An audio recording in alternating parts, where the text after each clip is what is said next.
So you decide to embrace your inner weaboo and would like to play in the land of the rising sun, probably because you have seen too much anime or just watch quality exploit the shit out of this nation and expect it to do the same. In any case, I will show you step by step how to dominate the Japanese island and stone the shit out of everyone with your broken samurais. Sandaiokaki, and welcome to Running Clock EU4 Guide. Today we're playing Japan, the land of waifus and samurais. The Japanese islands do have a lot of initial diamonds, but for the sake of the guide, I'll be choosing one of my favorites one, and probably the easiest one in order to consolidate the land, Hosokawa. Iron Man, as usual, after all, that didn't raise me a pussy, and let's dive in.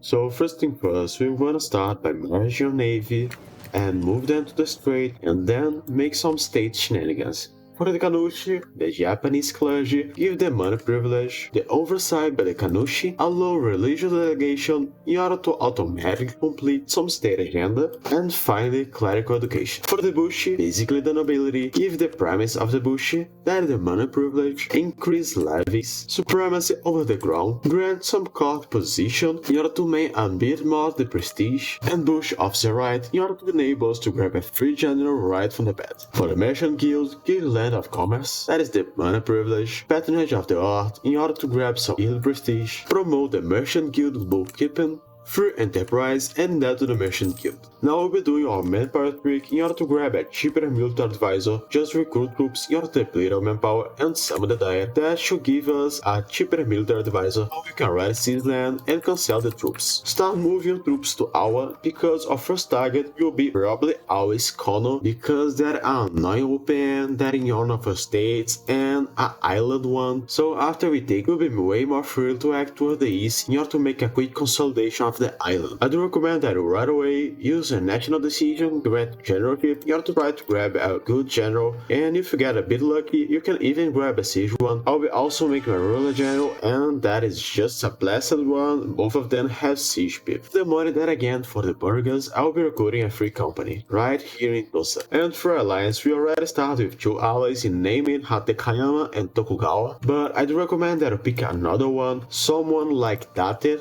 just a minor one, in order to not, well, tie to a daimyo coalition when we start expanding like crazy. Also go for someone here, such as Shimazu. For the court screen, I do recommend that you set your focus to add and recruit at level 1 advisor, preferably a yearly prestige or at national tax, but I will be picking a national rise, because we don't really make money out of production, and after we start our first wars, our unrest will be skyrocketing. And for your rivals, I always recommend that you rival whichever nation that rival you, and never go with Hatekayama, because they are indeed our initial ally. And with my troops in the strait, I will be declaring by the 11th of December my war against Kono. Unfortunately, they do ally my ally Hatekayama, so that is awkward, but I will be either way declaring them, because we don't really have that much options around here, so unfortunately, but it is what it is. Sooner or later we will be either way fighting the Kama, so I will try to first wipe them and then go after Kono, because we do have the naval supremacy, and in the strait they cannot even cross, so if to let one troop behind, they are not even able to recruit any more troops, thus make the war just a piece of cake. And with the troops wiped and the province occupied, it's just a matter of time to have Takayama leave the war. And for some reason they decide to cross back. I'm not exactly sure what happened here, but it is what it is, and I will be using that opportunity to attack Ishiki, which is only ally is Hitakayama, which is at war with me and don't have any more troops. So I'll be right away declaring that in order to make them unable to grab any other ally. Just make sure that you won't lose your minus tax and keep your eyes open for the army. And just after I got into the capital, Yamana just declared on them as well. So luckily that we declare first, right? And after I already have the initial clash, I do recommend that you delete your cavalry and recruit other 2 regular infantry. With that, we will be able to save a lot of money, because in the end of the day, we don't even have a bonus for cavalry, and they're really just way expensive. And we do prefer the numbers than the quality here, because capital force like this one here do require that you have at least 9k troops, and that is a bit over of force limit, so having that of cavalry is a big no-no. And after take the Shiki capital, I'll be of course to annex them and take a bit of money as well if I can. If you can, always concentrate the land before coring. That will make the core cheaper, thus make us not that behind in tech. And because I did got a lucky breach in a capital fort, even if the ally already in conditions running to me, I'm willing to take a little bit of your exhaustion in order to not have to siege that fort later. Not gonna lie, it will hurt a little bit, but we can deal with. Inside, they do have a really low garrison because they're not paid for the fort at the beginning of the war. I will probably be assaulting, slow down my game a little bit, and day after day shift consolidating my troops in order to make that more efficient. But of course, I will not be showing you that. Just keep in mind that shift consolidate is more effective in assaults. And with that, the capital of Hatakayama has already fallen. I will take in for the friend here all the province that I want. If I do take that 2 provinces from here, I will be getting way more aggressive expansion as you can see here. So in order to be able to expand faster, I will be picking a bit less money, but it's not that much in the end of the day. After we consolidate the Japanese island, you'll see how much our income will be better. I do recommend that you keep the actual fort just for a bit, because he's a really bad fort, a grassland fort just in the side of a woods fort. So if you really want to have a fort in the middle of the Japanese island, go for Mino and don't keep Echu, it's just bad, but for the time being can be useful in order to hold the ground a little bit against your enemies. And since we're going to fight Ryuseki next, can be useful in order to not let them go dead free around here, cause the AI is hard coded to go after forts is a big deal from now. And remember that before Koran province, if you really need enemy power, you reduce your exhaustion before. And because Ryuseki is occupied sieging down province here, that I do think that I'll be taking late and does make less countries that you need to fight, I will declare in Toki for the Mino that have the good fort that I was talking about. It's usually not a good move, go for the diamonds with forts, but since we do have the army and they don't have any ally, it's really a good moment to declare on them. So Sengoku as always and move right away into the capital, something that I already noted the pattern here. Any diamond that have a proper fort and not at war in the moment will not be paying for the fort if it's a capital one, but will be paid if it's not a capital, such as Ochi here that pay for the fort all the time. But you can indeed take a look on that in order if you get a lucky breach such as I get here, I sell the fort right away and don't lose that much time. And for some reason the Toki army are taking vacation in Shimosa, they probably want to have a beach episode today. Well, I think that I will gladly take that. Oh, the minor stability is bad, but our previous dude had set to die someday and he okay, that's kinda funny. And once again, a siege pip. I think that is set to be a blasted campaign. And don't you look at that, even the bridge. Holy. 534, I do think that will do. 1.5 years is all that takes me to siege down the Mino capital fort, so after wiping their army here, I will probably be able to full annex them. In fact, I don't even need to wipe them, so don't mind if I do. And with that, we can finally delete that awful fort here. And after we complete that core, that will be just a second, we can finally core Mino and go for other diamonds such as Oda, Ogasawa, way better. And unfortunately, Oda is allied to my own ally Date, which makes the situation even more awkward, but I'll be declaring that anyway. Remember to whenever you can, leave the mercenary stack in the siege and preserve your own manpower. After all, do really want to fight a lot of other dudes, and manpower is not really your thing right now. And because we finally start to take new loans, I'll be taking some more loans, repay my 1% loans that have half their size, and take another burger loan. In that way, we do preserve our interest and grab a bit more ducats to work on, and I will even pay my non-1% loans.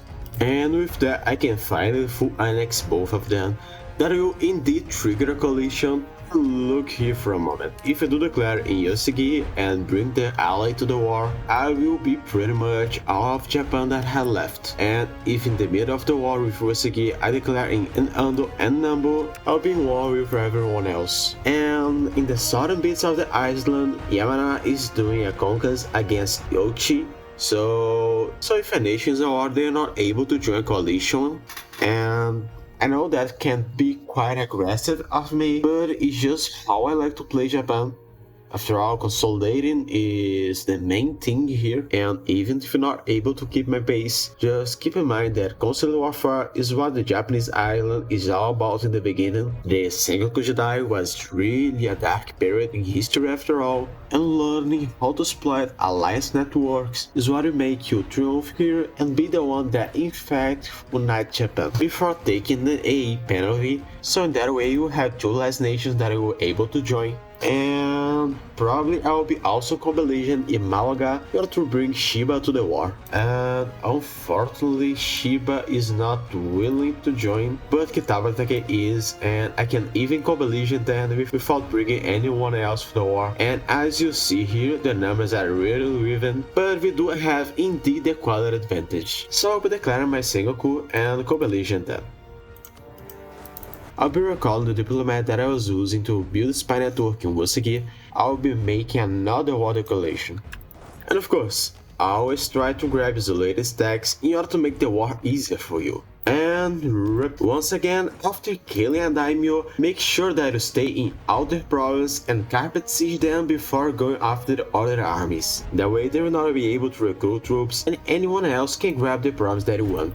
And when the incidents of Shintoism And when the incidents of the Shintoism start, we have to make sure that we're always going to the right direction. We do have an isolationist mechanic that represents how much we are willing to be open to the world. If you open the doors, we get some trade efficiency, tech discount, and deep reputation, but if we go for the closed doors, we gain dev costs, tolerance of the truth rate, and global prosperity growth. It's open to you decide what you want, but I strongly recommend that if you want a Tao Japan, go full isolationist, but if you want a blob Japan, maybe the open doors can be nice because to hold the reputation is kinda broken to be fair, and the tech discount is not to be overlooked as well. In my case, I do think that I will be a little mixed of both, but I think that I will choose the hikikomori way, the isolationist way,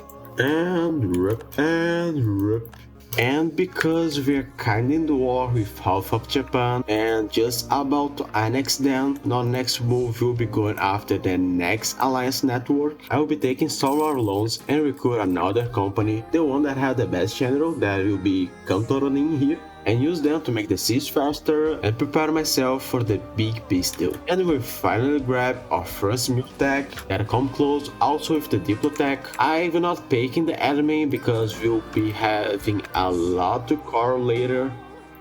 You know, that is a lot of province. So we'll be falling behind the enemy a little bit, but later we'll be catching up, so don't bother that much about that. And with both of the wars over, I'll be start by moving my troops for our next target even before peace then out. Keep the momentum here is all what beat a daimyo is all about. We want to follow the most amount of people in the last amount of time that we can. So I'll be going for Nambu next, so I'll be moving all my troops over there. And now I'll be first making my other peace deal, that will be both of the province, money, and that is a bit of coalition. And for my second peace deal, I'll be taking again all the province and a bit of money if I can. And that is a lot of people in the coalition, but it's not like we really do care, right? We will probably face a coalition at some time, so don't mind if I do. And the border are getting a bit better. Kinda gross, I know, but you'll be getting there. And once again, remember to before carrying, lower your exhaustion. And don't forget to seize land time to time. And instead of Nambu, I'll be declaring Utsunomiya and co-belligerent them, because there will be Gogasara as well, and I do want to fight them before they can join the dudes here. We'll probably die if that happens. And don't look at that, that is just the game. Need to take the month tick in order to recalculate the size of our loans. That can be useful indeed. And because I don't want to fight a two-front war coalition, I'll be declaring Yando. Keep one stack behind and send the rest of my troops in order to deal with them. And rip. And if I get that kind of event in a full province, I will always go for the manpower. And yoink. And that is a massive yoink. Beautiful borders, aren't they? And don't forget, time to time you do really need to load the autonomy of your province. With that we gain way more ducats, way more manpower, and now our force limit is even greater. And now it's finally time that we chill a little bit and wait for cross to be done before I make anything else. If to stop paying for troops and multiply my own fort, I will even be making money. So it's not that precarious situation, and remember, we even have some advisors at that point. So sit your butt a little bit, wait until you can stabilize your nation a little bit before making any more moves. After all, we do have a big coalition to fight here. I do think that if I go a little bit over my force limit, I can deal with that, but that is not the point here, and it's not like it's a speed farming or anything. So take your time, breath a little bit, stop shaking that hand, and let the time pass by. And now that my first free company is completely out of manpower, I'll be deleting that and recruit some regular units as soon as got the money for that. But it's not that big of a deal, because if I stop paying for my troops and multiply my fort, I'll make it 2 ducats already. So getting there. And in order to make that process less painful to me, I'll be selling some titles and see some land in order to make a couple of loans. I'll start by paying the 1% one, and once again, as you might see that coming, take new 1% loans that are bigger and fade for the 3.7% loans, leaving me with only 1% loans, and the interest size is on 3.7 because of the state privilege that you're giving just the beginning. And with that, the coalition was already dissolved, which, as you might see that coming, I will making some new friends. Basically, I will declare the one that is still diplomatic isolated, such as Chiba here, that is being annexed by Ashikaga. Holy, and that will be just 1 month, so we got hurry. And after the Sushi, I think that I will be going for Amago because they have less allies than Yamana.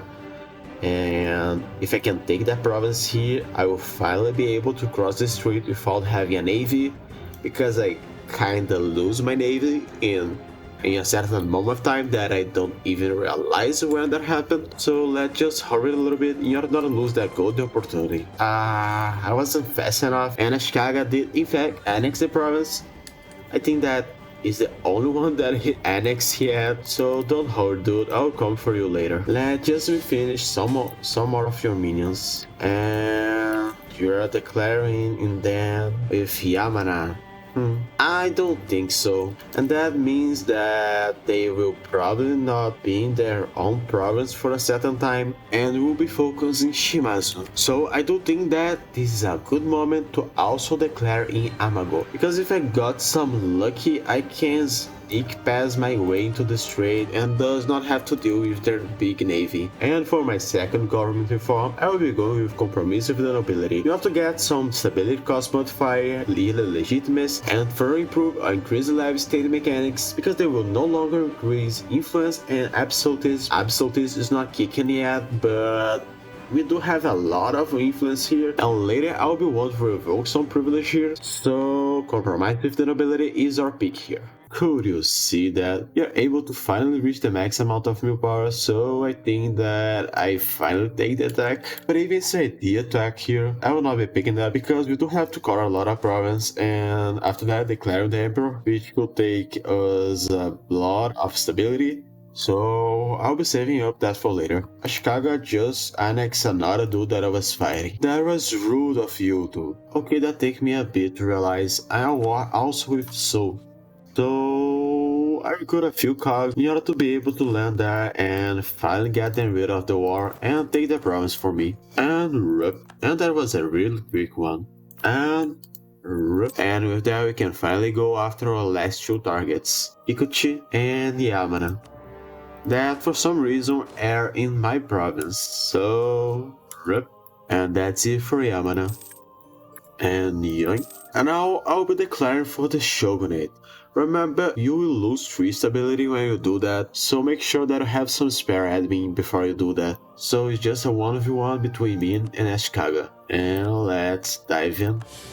I do have way more troops and even attack advantage over them, so that battle here should not be that much of a deal. You're really trying to run by sea? Now I just need to carpet siege the hell out of them, and with Kyoto now we can finally full annex Ashikaga.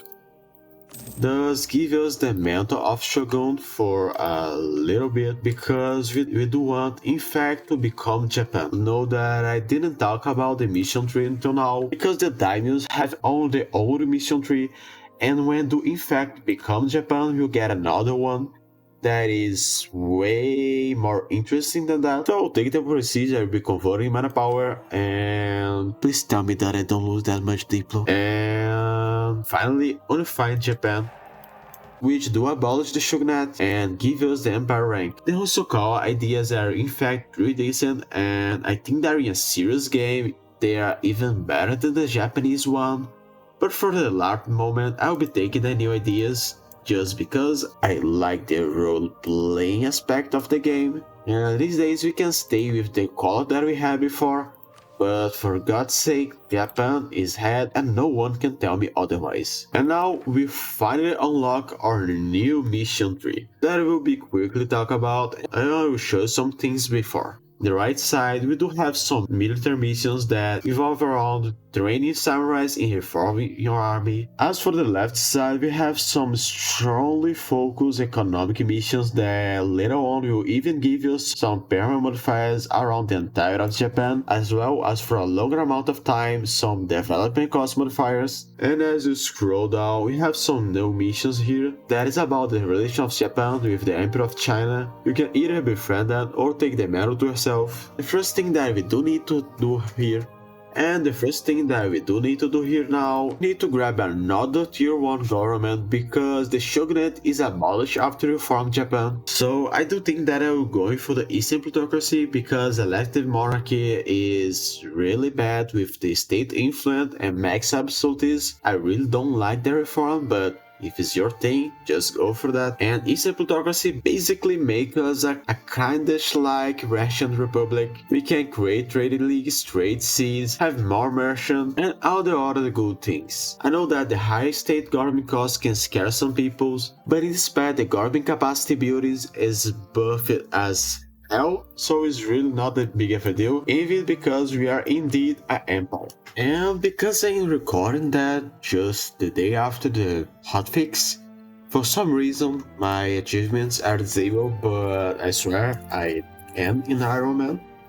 I'm just not sure why that happened. And continuing our playthrough, I'll sell some titles and see some land in order to recover a little bit our economy. And we even become a great power. The number 8, but a great power indeed, so we are getting there. And because we'll not be at war anytime soon, I'll be using all my Diplo and military power in order to develop the institution Kyoto because we are indeed start to fall behind. Having the institution is pretty bad to your money economy, but I'll be setting the state edicts to encourage development and expanding the infrastructure once in order to make it cheaper to develop. I also exploit the tax dev once because we don't really want to have tax here, and it's a really good trade income. Silk is one of the most valuables in the beginning of the game, so I'll be making some dev clicks mainly with Mew and Diplo, and with that we have a insanely high development progress and institution indeed. So just a matter of letting that spread a little bit while we do recover points. I will not grab my admin tech yet because I do want to core the province here in core, and after I full core all the Japanese island, I will start work once again in my admin tech. And because I just got a lot of province, I will be once again lower the autonomy. Not exactly good, but indeed getting there. And in order to complete one of our missions with the better outcome, I'll start dropping some Diplo power in Yashigor. Never forget to set state edit to encourage the develop before developing any of our province. If you do complete that mission while Ichigo have a Diplo develop, we'll be getting a gold mine there. Now the only thing that we need to do in order to get that juice gold is to pay our for loans,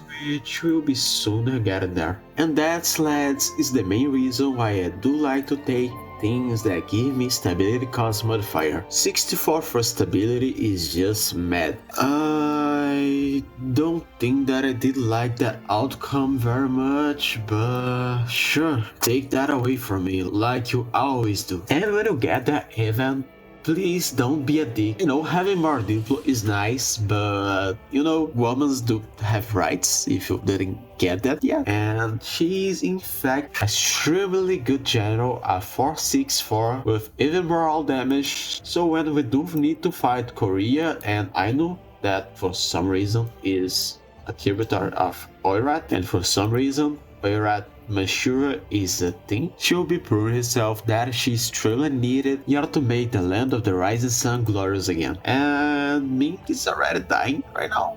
I'm not sure exactly why. Mainly is devastation, so I do think that they just imploded themselves. You're gonna be kidding me, right? No, I literally just boost my stability in the moment that you die. Right, of course. Of course that just happened. And I even got a shit her. What a wonderful day. Get out of my sight. Okay, a 626 will do. I preferably would like more Diplo, but you can argue with a 40 points her, so don't mind if I do. And right now, I can even pay my last loan, finally be able to grab my gold mine, thus further increase your economy. Right now is 16.84.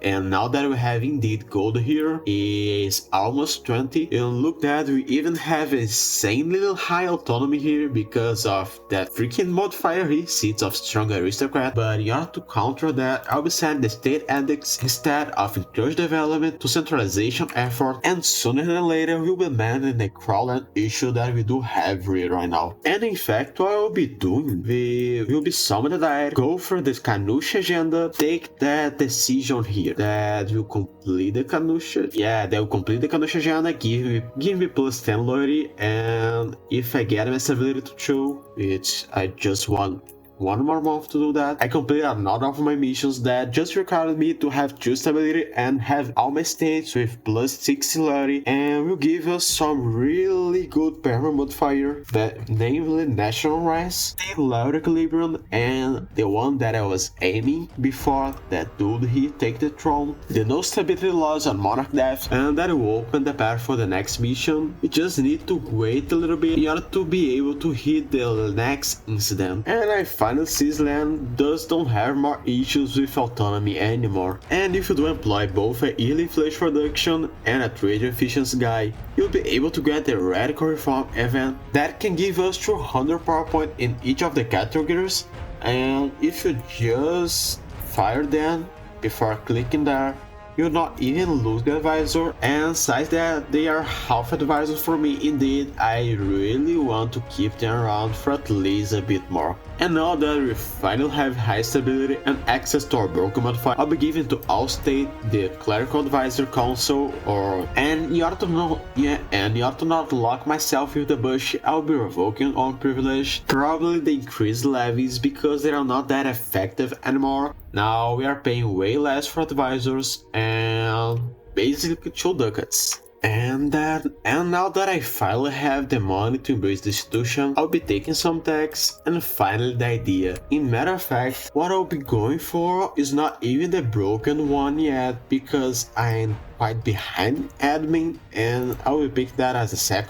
I will be going for a kinda old school way exploration, because infrastructure exploration have insanely good policy that will give for our colonies a +1 development that is basically just the Age of Discovery bonus here. So if you do manage to get both of them, all our colonies will start with +6 dev. I don't even have to say how insanely powerful that is, have I? And now we're once again a great power, in fact ahead for the Ottomans, what is kind of funny. And for my 3rd government reform, I'll be going for the expanded royal court, because I do really like reform progress and state influence is not an issue right now. And after take that, we are rocking 0.83 reform progress monthly. And for my 2nd idea group, we finally grabbed the overpowered new idea group that that is set in stone that will probably be nerfed. You know, it's just an insanely powerful idea group and extremely well-rounded as well. You give us some prosperity gain, some state maintenance, construction costs, spend infrastructure costs, movement speed, even center of trade upgrade costs that when you think about in the long term, a level 3 center of trade is 1,000 ducats. So upgrade a level 3 center of trade with that, you can basically save up to 100 ducats, which is already an upgrade of center of trade to level 2. State government costs, which combined with the Eastern plutocracy is even broken. Fort maintenance, that is always nice. After all, fort in the late game is extremely expensive. And constructor time, that is okay, I guess. It's not that good, but it's also not bad. And in the end of the idea, we also be getting 10% dev cost that we can further stack with a lot of our other modifiers. And our first national idea here will getting us not only national manpower, but also extra samurai force limit. That is our unique unit that I already recruited some that to show you guys what they are all about. And they do have extra discipline and less morale than receive. And with your missions, we can really improve them. Does make an insane powerful unit, but they do cost a lot to reinforce, 50% more to be precise. So it's kinda a fleet unit, just like the samurais real are in the real life. What I can say about them is that use them in siege is crazy, don't do that, but they're insanely powerful combatants and can outmatch enemies extremely easier. After all, we do already have some discipline in our national ideas, and if you do pick another military idea such as offensive or quality, they'll just start to be extremely broken. The Prussian Space Marines type of broken thing per se. And in the meantime, what I'll be doing is to send off my colonies to Taiwan because it's free land and there's anyone there.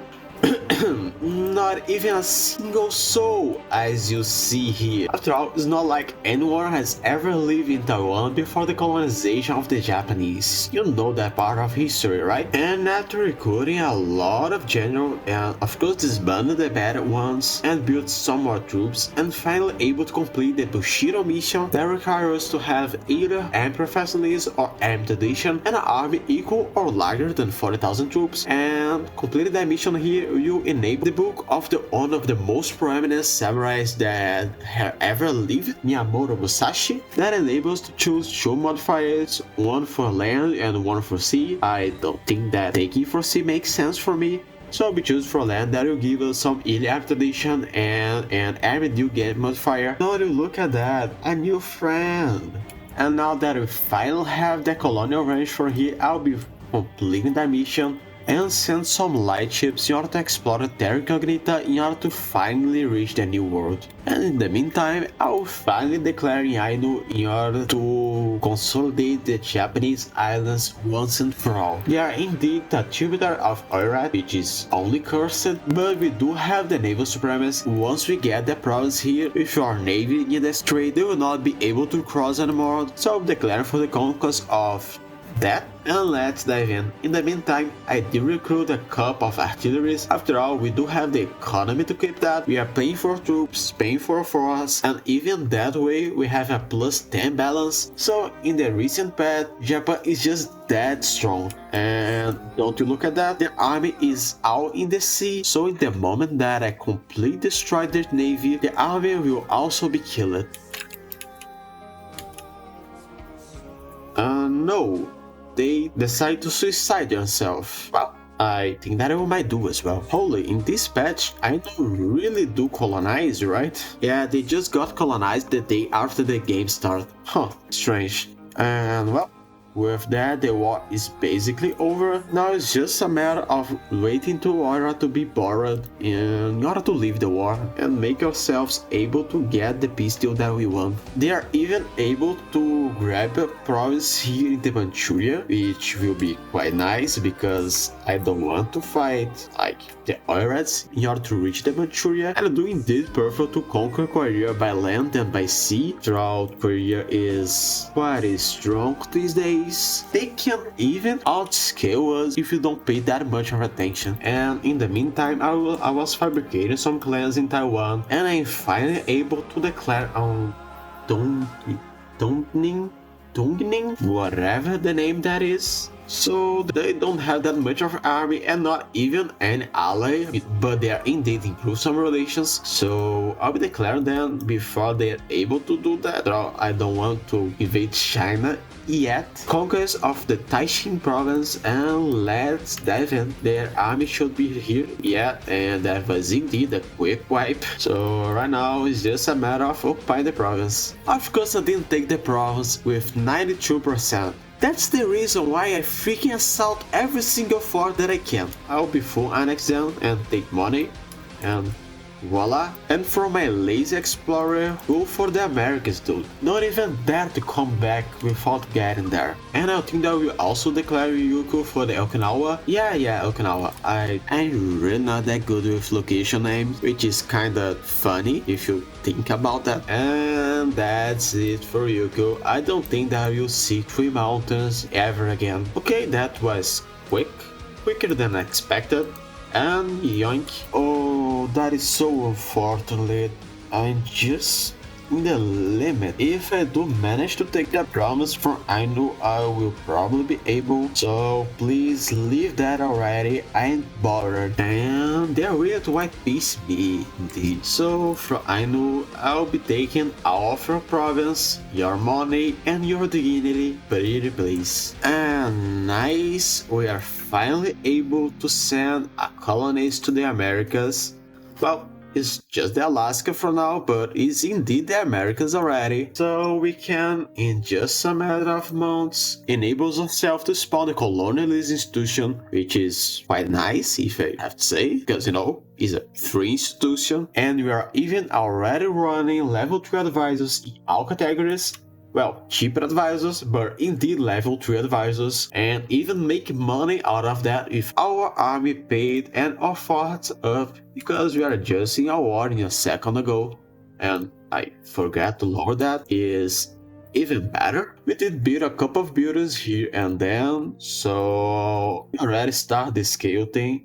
Autonomy is not that high, and I can even load that again. And after doing that, our new palace is 15 ducats per month, which is already insanely high, and we will be getting even higher from now on. We do have a lot of missions to complete yet, and a lot of things to do. For ideas group, I do recommend that you pick your third one as aristocrat. I don't have that yet because I did decide to embrace the Eastern plutocracy, but you can just swap a little bit for another power structure and take aristocrat out of that, and then go back to Eastern plutocracy. That way we'll be getting exploration and infrastructure together with aristocratic that will make insanely policies. I cannot show exactly, but with exploration we'll getting 20% national manpower, and with infrastructure we're getting monthly autonomy change, 10% government capacity modifier. We have a pretty good force limit and a quite high manpower. We are indeed the second highest economy that we know about, Mamluks being the first one, but some European nations should be probably high at that point. But after we do complete building some more buildings and stack a lot of developing the Japanese island, pretty much the #1 economy in the world. So I think that is a good moment to leave the video. If you did enjoy the content, I would like to ask you to subscribe and leave a like. After all, help me a lot. Comment what you thought about the nation and the content itself. And because I did have a lot of fun embracing my inner weaboo, I am willing to make a second part of the video if you guys do want that. Well, I can gain achievements and more. I'm not exactly sure why, but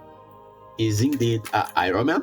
But we can become the Christian Japan and colonize all the new world and make an imperialist Japan here in China, like something that maybe already happened before.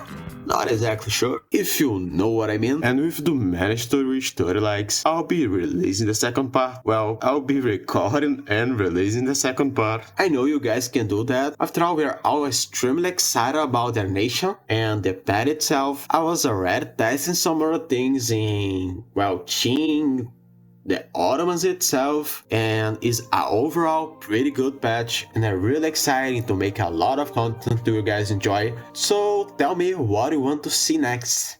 See ya! So we are here again, huh? Thank you guys for watching so far. Here another video to you enjoy. And if you come that far, subscribe. I mean, the button is literally there.